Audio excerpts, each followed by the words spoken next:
The universality of the genetic code is probably the most obvious evidence we have of evolution. Biologically, all living organisms are very similar. You are basically the same as the person next to you. This isn't saying, of course, that you aren't your own individual person with your own values and morals and hopes and fears and dreams and goals, but biologically, there's no significant difference. We have 25,400 genes at the last count, and you are different from your peer only in that different genes are turned on and off, or partially on and off. Take skin pigment, for example. Wars have been fought and countless lives have been lost over the presence of varying levels of melanin in skin pigmentation.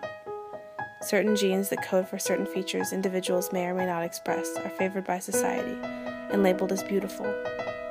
Beautiful is arbitrary. Certain behavioral and social patterns are deemed by society to be normal, and failure to adhere to this protocol makes one different and maybe a bit peculiar. Peculiar is arbitrary.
We live in a society where people are defined by their flaws, where the gap between one's thighs and the definition of their collarbone take precedence over confidence and self-respect, where being pretty and put together means more than being smart or compassionate or having integrity, where people with mental handicaps are isolated and teased and marked as failures, destined to live their lives making minimum wage, if they're lucky. Why are these considered flaws? Why does someone with a different expression of genes get judged for what is out of their control?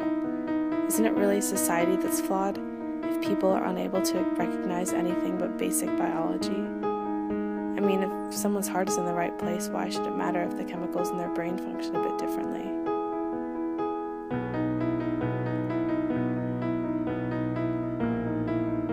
A puzzle wouldn't be complete without all of its pieces.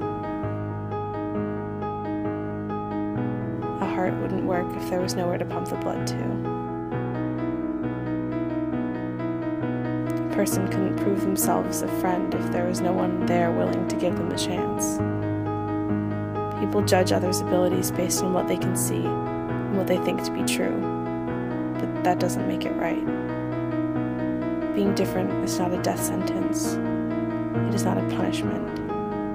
It is not something to be ashamed of. And it is not, most of all, a flaw.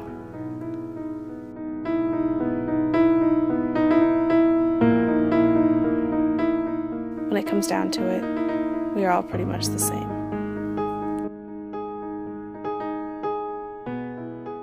So who are you to judge?